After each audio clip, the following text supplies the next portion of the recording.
स्वागतम सुस्वागतम. ओंकारेश्वर सार्वजनिक श्री गणेशोत्सव मंडळ आणि म्हाडा वसाहत स्वातंत्र्यवीर सावरकर नगर सर्व गणेश भक्तांचे सहर्ष स्वागत करीत आहे.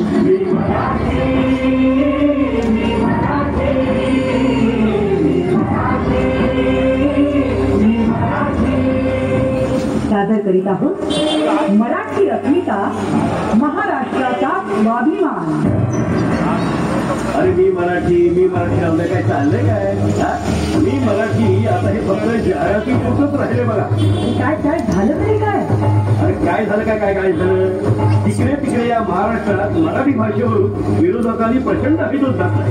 मराठी अस्मिता महाराष्ट्राचा स्वाभिमान आज पायदळी तुडवला जातोय. अरे मराठी भाषेचा सन्मान करणं थोडा, पण इथे मराठी भाषेची खिल्ली उडवली जाते. खिल्ली.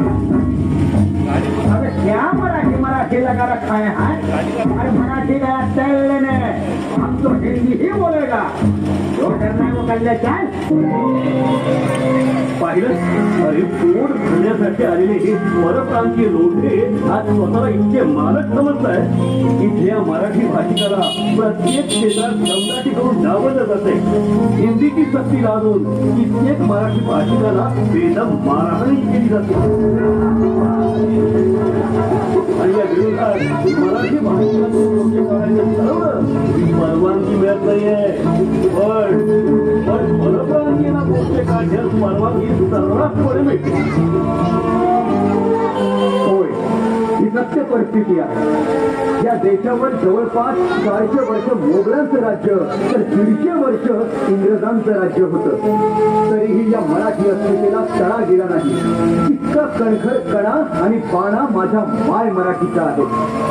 मराठी ही काल परवा जन्माला आलेली भाषा नाहीये.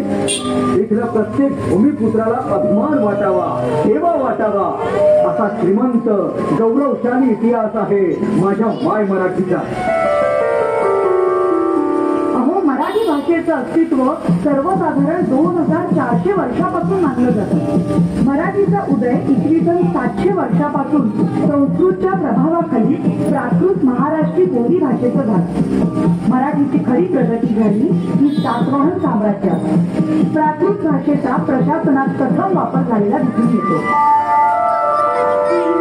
देवगिरीमध्ये यादवांच्या काळात तर मराठीचा भरभराटीने विस्तार झाला. मराठी अस्तित्वाचे दाखले अनेक शिलालेखांद्वारे ग्रंथांद्वारे प्राचीन प्रमाण पुरावे असूनही मराठी भाषेला खालच्या दर्जाला देऊन अपमानित केलं जातं, कमी लेखलं जातं. होय, शिवचरित्र आम्हाला सांगतं मुघलांच्या दरबारात मागच्या रांगेत उभे केल्याचा अपमान शिवरायांनी खपवून घेतला नाही. महाराष्ट्राचा स्वाभिमान गमावला नाही. मग आम्ही तर त्यांचा आदर्श घेणारे माय मराठीचे शिलेदार काम म्हणून अपमान सहन करायचे. अगदी खरे. त्या शिवरायांच्या काळात स्वराज्याचा पहिला शत्रू हा मराठी असताना सुद्धा त्या स्वराज्यद्रोही शत्रूला शिवरायांनी यमगदाने धाडलंच ना. आजही तीच अवस्था आहे. हा महाराष्ट्र नेमका मराठी भाषिकांचा आहे की परप्रांतीयांचा? आणि ही हिंमत यांना येते तरी कुठून? म्हणतात ना, आपले जात मी आपले तोच. होय, कारण मराठी माणूस जागृत नाही, संघटित तर नाहीच नाही. एखादा माणूस जोखुशीने गुलामगिरीत वावरला की त्याचं मन बेचपेच होतं आणि मानपान त्याला कळेनासा होतो. काहींना तर अपमान सहन करणं आणि आपल्यावर झालेला अन्याय अत्याचार विसरून जाणं हाच सद्गुण आहे असं वाटायला लागतं. म्हणजे शरीराने तुकतुकीत बळदंड, पण मनाने षंड. होय, षंड होतात. खरंय, इथल्या मराठीच्या वारसदाराला अन्याय कळलंच नाही तर मग मराठी भाषेचा इतिहास काय करेल? अरे आपलीच गाडी, आपलीच मारी आणि आपल्याच बायकोची गोल गोल साडी. ही स्वतःपुरती लाचारी शेळ्या मेंढ्यांसारखी जगणारी आणि उपऱ्या पुढाऱ्यांच्या मागे पुढे दुसरीगिरी करणारी वृत्ती मराठी अस्मितेसाठी काय संघर्ष करणार?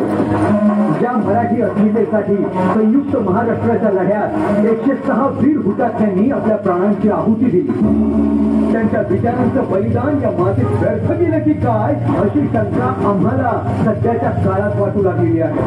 मग मराठी भाषेला अभिजात भाषेचा दर्जा मिळून उपयोग तरी काय? राजभाषा गौरव दिन साजरा का करतो हेही कित्येकांना माहीत नाही. हा दिवस म्हणजे मराठी साहित्यिक विश्वाच्या सारस्वत मंदिरातील दैदिप्यमान रत्न मराठी साहित्यांचा मानदंड असणाऱ्या दी वा शिरवाडकर अर्थात कुसुमाग्रज यांचा जन्मदिवस. ज्यांनी आपल्या लेखणीने अमृततुल्य सिंचनातून मराठी भाषा आजन्म श्रीमंत ठेवली.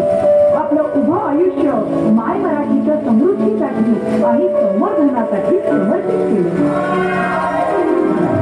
होय, मराठी भाषेचा अत्यंत महत्वाचा पाया घालून दिला तो श्री संत ज्ञानेश्वर माऊलींनी. श्रीमद भगवद्गीता ही सर्वसामान्यांना कळावी म्हणून ज्ञानेश्वराची रचना केली आणि समस्त प्राणी मात्रास बसायला मागितले.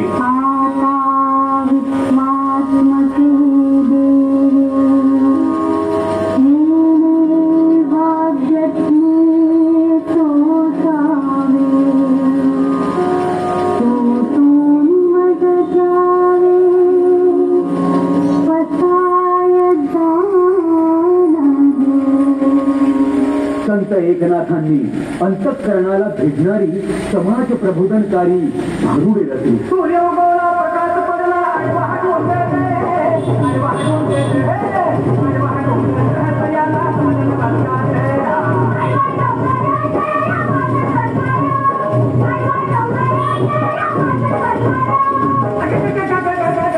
ज्ञानदेवे रचिला पाया तुका झाला ते कळत.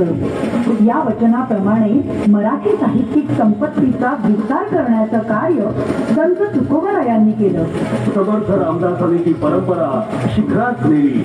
माय मराठीला खरे ज्वलंत आणि जिवंत स्वरूप दिले.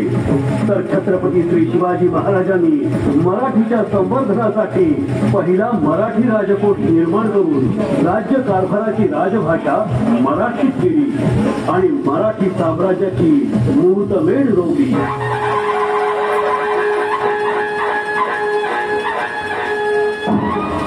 होय, मराठी वैभवशाली आणि सामर्थ्यशाली बनवणारे कित्येक शिल्पकार, रक्षणकार आणि शिलेदार या भूमीत जन्माला आले. हे माझ्या माय मराठीचं सौभाग्य आहे. माऊली ज्ञानेश्वरांपासून ते कवी देसाईपर्यंत, सावरकरांपासून ते शांता शेळकेंपर्यंत अशा असंख्य रत्नांनी माय मराठीला अधिकाधिक समृद्ध केलं. होय, सुरेश भटांनी केलेली रचना तर अजरामरच आहे. लाभले आम्हास भाग्य बोलतो मराठी, जहालो खरेच धन्य ऐकतो मराठी, धर्म पंथ जात एक जाणतो मराठी, एकट्या जगात माय मानतो मराठी.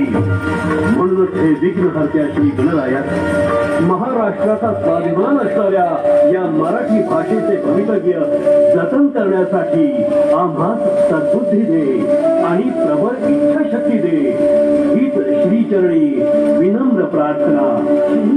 भूमी जन्मभूमी कर्मभूमी आमची, महावंदनीय प्राणप्रिय ही माय मराठी आमची.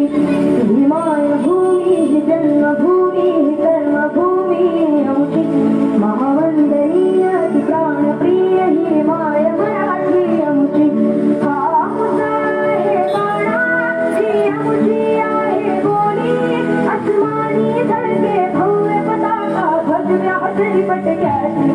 महाराष्ट्र भूमी जन्मभूमी कर्मभूमी आमची, महावंदनीय प्राणप्रिय ही माय मराठी.